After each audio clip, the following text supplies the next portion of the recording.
राष्ट्रवादी हिंदू शक्ति वाहिनी के राष्ट्रीय अध्यक्ष प्रदीप गुप्ता जी हैं और हम बात करेंगे कुंभ मेले को लेकर।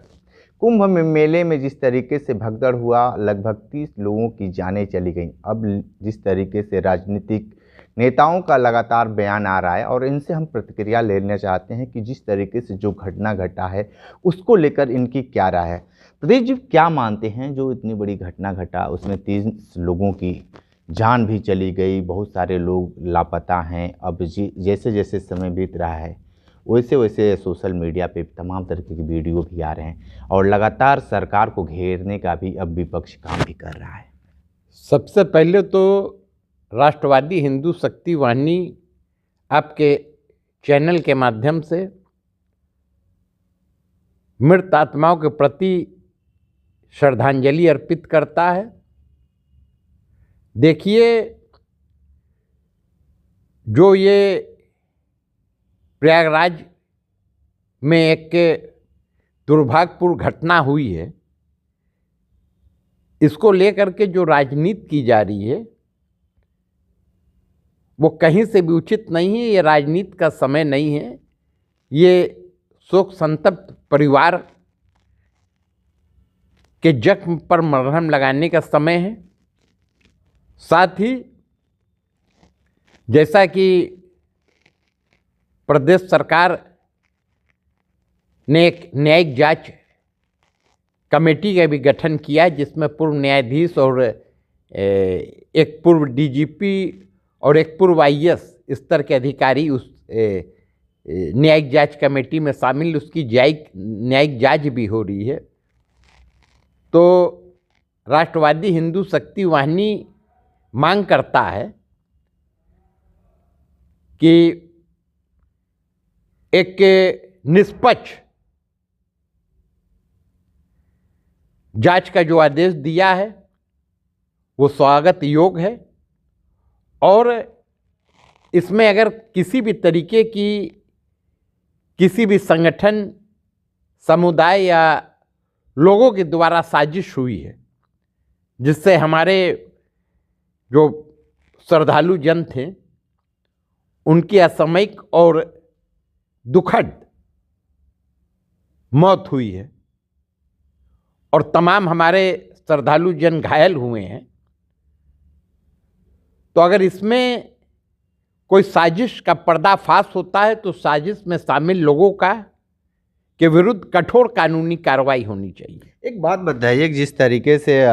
जो घटना घटी है मौनी अमावस्या के दिन, लेकिन जिस तरीके से ये अब कहा जा रहा है कि घटना जो त्रिवेणी था जहां कुंभ लगा हुआ है, संगम का जो इलाका था, लेकिन और भी जगहों पे भी भगदड़ हुआ है और वो वीडियो आ रहे हैं और लगातार अब ये कहा जा रहा है कि ये सरकार क्यों छुपाना चाह रही है इस तरीके की वीडियो, जबकि बता रहे हैं कि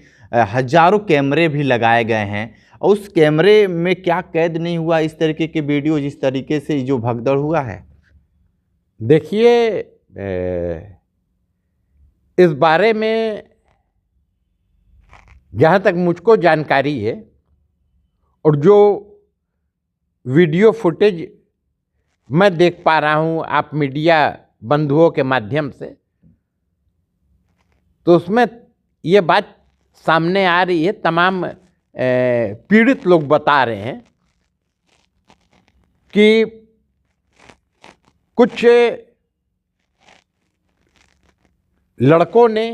कुछ लोगों के द्वारा भगदड़ कराई गई और जो श्रद्धालु जन सो रहे थे, औरत बच्चे, उनके ऊपर उन लोग जो है लात रख करके उनको एकदम दबाने का काम कर रहे थे और कहीं ना कहीं से जो सुचारू रूप से पुलिस प्रशासन और सरकार की मुस्तैदी से जो एक महाकुंभ स्नान का जो कार्यक्रम सफल चल रहा था और वो सुरक्षा का भाव हर श्रद्धालु के अंदर व्यक्त था कि हम लोग एक सुरक्षा के माहौल में गंगा त्रिवेणी संगम स्नान कर रहे हैं, तो कहीं ना कहीं से ये ऐसा लगता है कि कुछ लोगों को ये रास नहीं आ रहा था और ये घटना में कहीं ना कहीं से एक बड़ी साजिश की बू आती है और देश की और प्रदेश की जनता और हिंदू जनमानस चाहती है कि उस साजिश का पर्दाफाश हो और इसमें कौन लोग शामिल हैं, किन लोगों का इसमें हाथ है, उनके हाथ तक सरकार के हाथ जाए और उनके साथ कठोर कानूनी कार्रवाई हो। एक बात बताइए, जिस तरीके से आप एक हिंदूवादी नेता हैं, लेकिन जिस तरीके से बागेश्वर धीरेन्द्र शास्त्री जो बागेश्वर सरकार कहे जाते हैं वो लगातार सुर्खियों में है और उनका ये कहना है कि जो कुंभ में नहीं नहाएगा वो देश विरोधी कहलाएगा। आप इनकी बातों को लेकर क्या कहेंगे? क्या कोई अगर नहीं नहाएगा, मान लीजिए आप परिवार के गए हैं, अगर परिवार के लोग कोई नहीं गए, आप ही एक लोग चले गए, तो आप राष्ट्रवादी हो गए और जो लोग नहीं नहाए और राष्ट्रद्रोही हो गए? देखिए, किसी भी एक जो वक्तव्य होते हैं उसके कई अर्थ होते हैं, तो मुझको लगता है जो कहीं ना कहीं से हिंदुत्व से लोगों को हटाने का एक दुष्चक्र इस देश में चल रहा है लंबे समय से, तो उन्होंने इस तरीके की बात कह करके हिंदुओं के अंदर ये चेतना जागृत करने का काम किया है कि जो हिंदुओं की आस्था का पर्व होता है, महापर्व होता है, तो उसमें उन्होंने एक तरह से इसको उन्होंने कड़े शब्दों में कहा है। जैसे बच्चे को कभी कभी योग बनाने के लिए माता पिता डांट करके बोलते हैं, तो उन्होंने एक ये प्रेरित करने के लिए कहा है कि हिंदू जनमानस इस महापर्व में सम्मिलित हो और जो हमारे महापर्व में जैसा जिसके बारे में वर्णित है हमारे धर्म ग्रंथों में कि महाकुंभ के स्नान से मोक्ष की प्राप्ति होती है। हाँ, अभी मोक्ष की बात आ गई और धीरेन्द्र शास्त्री ये भी कहें कि जो भी लोग मरे हैं वो मोक्ष की प्राप्ति कर लें। ये बताइए, जिसके बच्चे चले गए, जिसकी माँ चली गई, जिसके पिता चले गए और आप मोक्ष की बात कर रहे हैं? जब मोक्ष ही पाना है तो क्यों नहीं, ये जो साधु संत है क्यों नहीं डुबकी लगा कर अपने आत्मा को छोड़ दे रहे हैं? अब देखिए, उनका ये वक्तव्य है, ये तो मैं भी सुन रहा हूँ, भी मैंने वो वक्तव्य आप लोगों के ही माध्यम से पता लग रहा है। तो अगर उन्होंने ये कहा है तो भाई सांसारिक दृष्टिकोण से तो असामयिक मौत होना बहुत ही कष्टदायक होता है, दुखदायक होता है, और आध्यात्मिक दृष्टिकोण से जो साधु संत हैं, जो आध्यात्मिक लोग हैं, वो अपनी अपनी व्याख्या करते हैं। नहीं, एक बात बताइए कि अगर आप ये घटना घटा है तो आप तो पहले ही जब इससे आपकी बातें शुरू हुई तो आप मृत आत्मा की शांति के लिए बात कहे, आप ये नहीं कहे कि उनके मतलब कि वो स्वर्ग में चले गए, चाहे जो जिस तरीके से हर लोग आहत हैं इस घटना को लेकर। लेकिन धीरेन्द्र शास्त्री क्या दिखलाना चाहते हैं जो ये बातें कहकर? अब देखिए, अब वो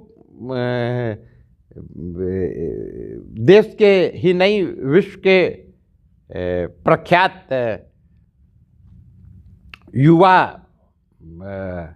शास्त्रियों में उनका एक स्थान है, आध्यात्मिक गुरुओं में उनके प्रवचन देश विदेश में चलते हैं। अब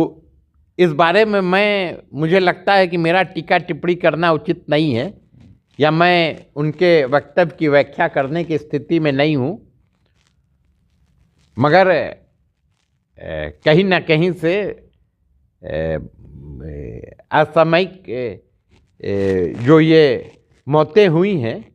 ये दुखदाई हैं, और अगर इसके पीछे कोई साजिश रही है तो उसकी भी जांच होनी चाहिए। अगर कहीं से कोई प्रशासनिक ढिलाई रही है तो उसकी भी जांच होनी चाहिए, हर स्तर पर जांच होनी चाहिए। और जो भी इस घटना में दोषी है, जिसने कहीं ना कहीं से इस महापर्व के माहौल में इस घटना से एक प्रश्न चिन्ह लगाने का काम किया है, उस तक सरकार के हाथ जाने चाहिए और उसके साथ कठोर कानूनी कार्रवाई होनी चाहिए। बिल्कुल। तो आप सुन रहे थे जिस तरीके से प्रदीप जी ने बहुत सारी बातें बताए हैं, धीरेन्द्र शास्त्री को जो बातें बोले हैं उन पे टिक्का टिप्पणी नहीं किए हैं, लेकिन जिस तरीके से लगातार ये कह रहे हैं कि जो भी कोई अगर साजिश किया होगा उसको सरकार की हाथें वहाँ तक पहुँचनी चाहिए और न्यायिक जांच भी सरकार के द्वारा हो रहा है। अब ये जांच कितना लोगों को पसंद आएगा ये तो वक्त ही बताएगा, लेकिन विशेष इंटरव्यू कर रहे थे तो हमारे साथ बने रहे कांडी बनारसी के साथ में दीजिए इजाज़त। नमस्कार।